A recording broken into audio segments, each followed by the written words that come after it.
What the f? Oh my god. What? What?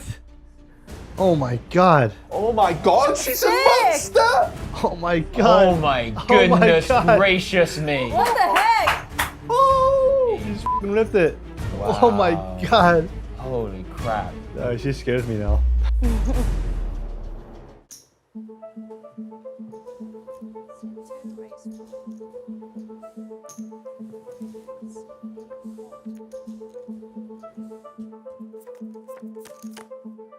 This episode of Weekly Poker Hand is from Game of Gold. I love this show. Make sure you check it out. Not right now, after this video, or maybe a little bit later. In this hand, we are playing Heads Up, David Williams against Nikita Luther. We are playing about 70 big blinds deep. David Williams min raises to 40,000 from the button with Jack-8 offsuit. Nikita calls with 9-6 offsuit. Let's go to the flop.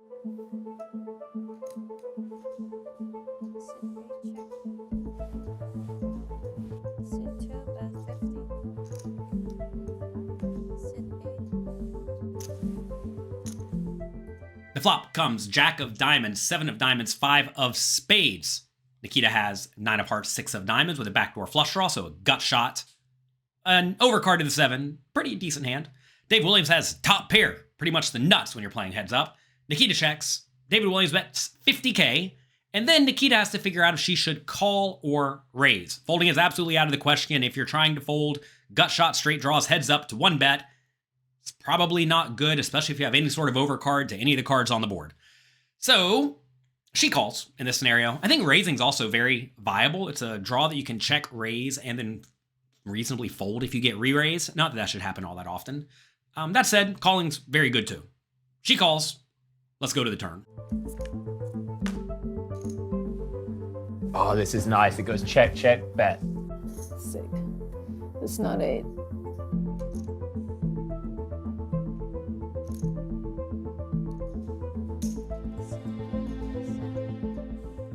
Tank for a little bit, tank for a little bit. Yes, represent the ace high. The turn is the 7 of hearts, and Nikita leads for 70K, which is a pretty cool play. Typically, in a full ring game, if someone raises preflop and you call in the big blind, you check call the flop, and then the turn pairs the middle or bottom card.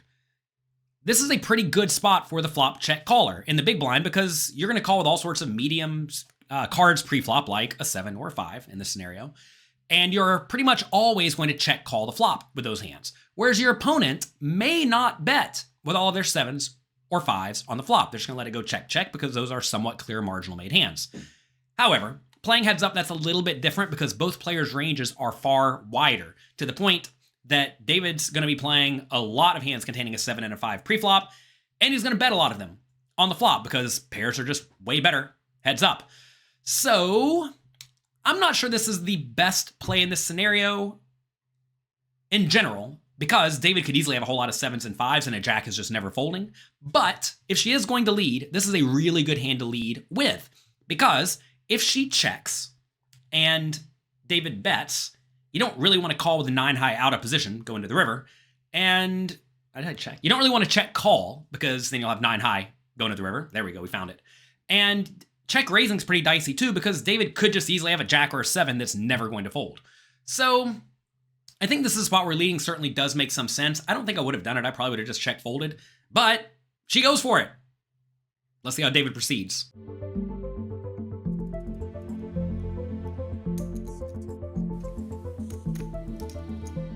This is an interesting spot for David facing this lead because his hand is likely good, but if he raises and gets called or re-raise, he's going to have no clue where he stands. It would be a disaster for him to raise in this spot and then get shoved on if Nikita had a hand like a flush draw with a gut shot or something like that.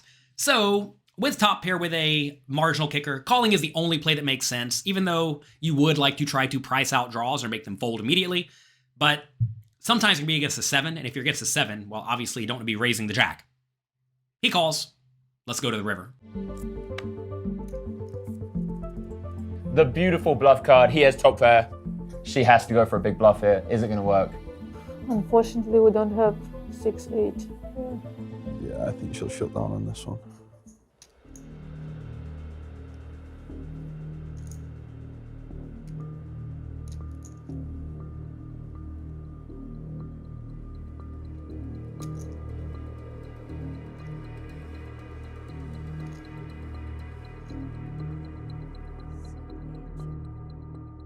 What on earth? Just couldn't do it. Wow. And he's value betting. I like it. This is what we know about him.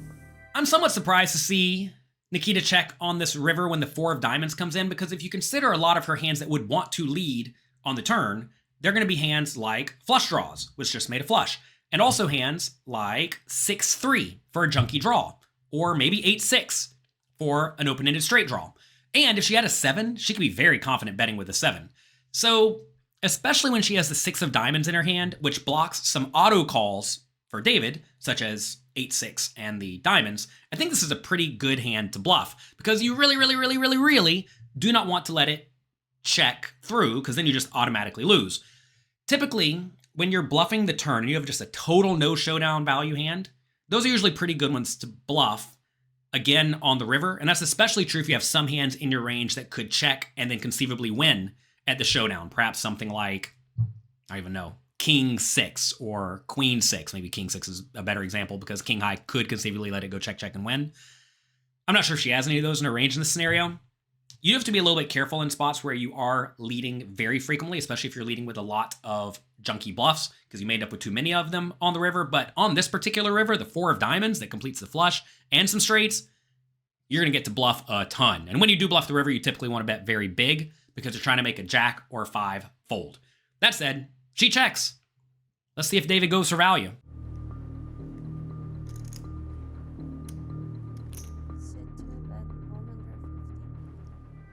David opts to bet half pot on the river, which, seems fine. That said, I do think you have to be a little bit careful on rivers that complete lots of draws, because some of your more tricky, trappy players will be checking, looking to check, raise you. This play is excellent against players who will always bet the river with their better hands and will check with a lot of their medium strength stuff. But as your opponent gets trickier and trickier, you have to be more and more careful going for thin value with hands like Jack 8. He goes half pot. Is the hand over? Is she really going to go for a check raise? That would be redonkulous if she does. I don't think she can. All in. What the f? Oh my god. What? What? Oh my god.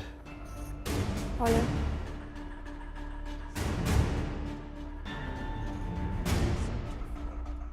Oh my god, she's a monster! What the heck? Oh! So Nikita! sexy! Wow! Nikita! Impossible! Mamacita! Oh my god. Oh my goodness God. gracious me. Just f***ing lift it. Wow. Oh my god. Holy crap. She scares me now. This hand was not over. Nikita check rips it all in. David gives us some thought. Has to fold. I would have folded too. And she absolutely crushes David. I loved watching Nikita play on Game of Gold. What I want to know is, who is your favorite female poker player? Let me know in the comment section down below. While you're down there, click the like and subscribe button. Thank you very much. And I'll talk to you next time.